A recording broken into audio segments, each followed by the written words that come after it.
This is the way we come to school, we come to school, we come to school. This is the way we come to school so early in the morning. Right here, for these kids to get to their school here in Akon village, lots of them have to cross multiple rivers. And they walk several miles because they have the desire to get an education. So everybody, this is Simon right here, and he's getting ready to go to school. And we just want to show you like what he's studying here. This is Simon's handwriting. This is all his work. And you can see where he's studying the anatomy of the human body, the structure of the digestive system, where he starts with the mouth and goes through the esophagus. You can be the doctor here at the clinic. That'd be fantastic. 15, 16, 17, 18, 19, 20. Every child, I don't care where they are, deserves an education.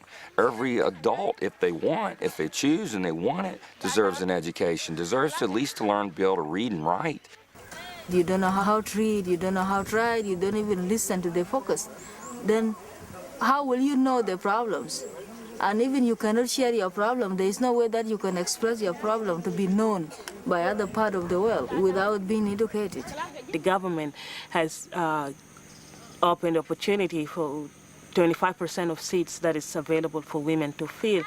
These young women whom we are educating right now will become the future, the female leaders of Sudan.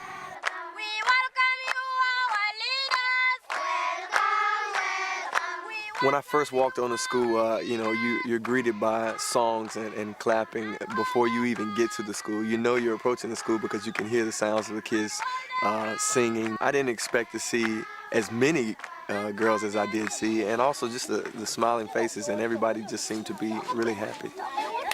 I have a couple of pictures back at home that are hung up in my office.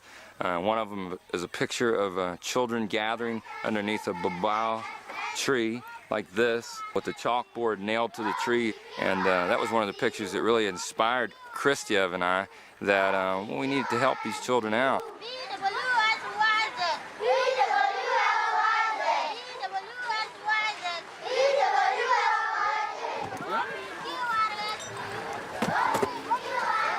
So this is Philip. Philip is the headmaster of the school. We brought some supplies for the school. We're going to show Philip what we brought, and he's going to decide how he can either disperse them or hold on to them and use them over the next period of time until we can get more stuff here. Some more notebooks. We took some books, that the teachers could use. This is that book I was telling you about, Jonathan Livingston Seagull. It's my favorite book. Paper, man. They don't have paper, pencils, basic things. They got a chalkboard, but then the kids need something to make their notes on it. And like maybe when kids do good, they get a treat. We took a couple of cases of instruments, just recorders, because in my world, I figure if you're living in a distress situation like that, one of the coolest things that you can have is just some music,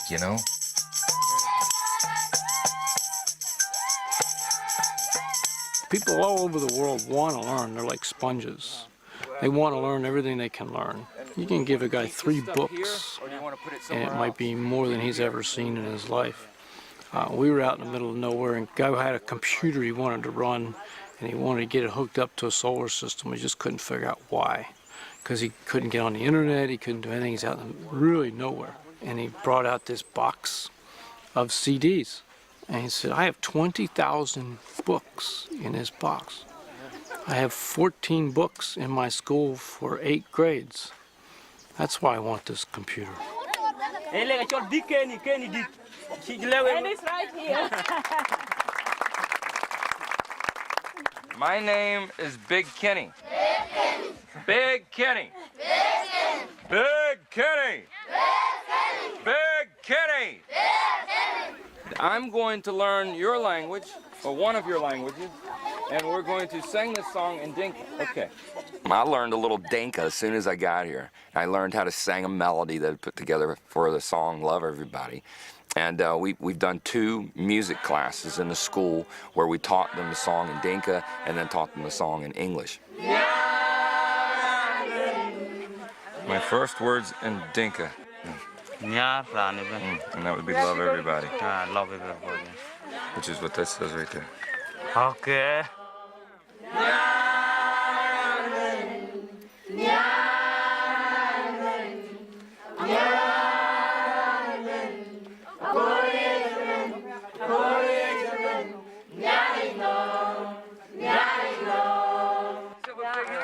From the first day to the second day, I immediately heard children humming the melodies and just singing it to themselves because they're, they're a little shy. And then every time I'd get a little group aside, they would just start singing it. 1, 2, 3, 4. Love everybody. They catch on like that. They're sharp. There's some incredibly bright kids in My Sister's Keeper School and the Cognac School for Girls. I'm in front of God, in front of God. Now, do you think you can sing it yourselves? With My Sister's Keeper, we've been working real hard to try to get uniforms and T-shirts made, and we were able to get them in there in time that during our trip we were able to hand them out. Great job! One of the things that's amazing, these children are very poor, so uniforms really give them some self-esteem. Anybody try to imagine like you're 5 years old and you're getting up on Christmas morning and there's that bicycle there that you've been hoping Santa would bring you forever. When these girls got these dresses, that's the look on their face. They want to look beautiful. They want to be considered that, and that uniform somehow adds so much to them. Watching these little girls put their uniforms on and stand a little taller and feel like they're part of something special, that's it. If they're an orphan child or living in whatever condition they're living in, when they come to that school and they wear that uniform, it gives them something to be proud of. That, I think, is one of the biggest things that has grown the school so rapidly from when it started out as a couple hundred girls to over 1,000 girls now. And why they come from so far to gather there, they feel like they're part of something. They've got a crest now, that says the Cognac School for Girls, and, they've got pride and strength in that. And that and getting a meal a day, man, is amazing what that means for them to come to school and get an education. This is the Adult Education Center. We're going to be checking out. They want to speak with us and make a few points too. As you can see, everyone can see, everyone's in pretty dire needs here. Just coming out of a civil war, 20 years. A lot of the country was destroyed, but as you can see, they're making great strides in building it back. Just need a little help.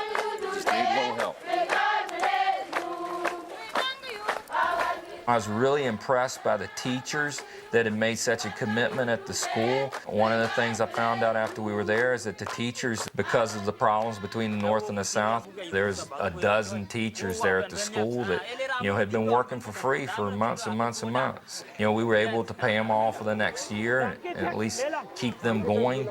People have to understand that the value of $1 there is so much different than it is here. If they make $100 a month, they're making a lot of money. An average person is probably making $5 a week if they're lucky. The most of them are probably making nothing. It's a subsistence, survival environment. It's just, they're living off the land with whatever they can scrape together and the donations of grain and food from the World Food Program and other organizations like that. In Akon, they believe that My Sister's Keeper would do everything for them, so. B, C. I know My Sister's Keeper can only do a small bit of everything, but people really have a lot of hope. This specific village of Akon, they can only get in and out of it by truck for 3-4 months out of the year. The rest of the time it's surrounded by 4 rivers. The only way you're going to get across them is by boat or to wade across it. So it's hard to bring in building materials, any sort of real development or sustainability products. These people need everything. And so schools and hospitals are where you start concentrating. That's the only way we're going to build a society and build a group of people is by keeping them healthy and by teaching them. Medicine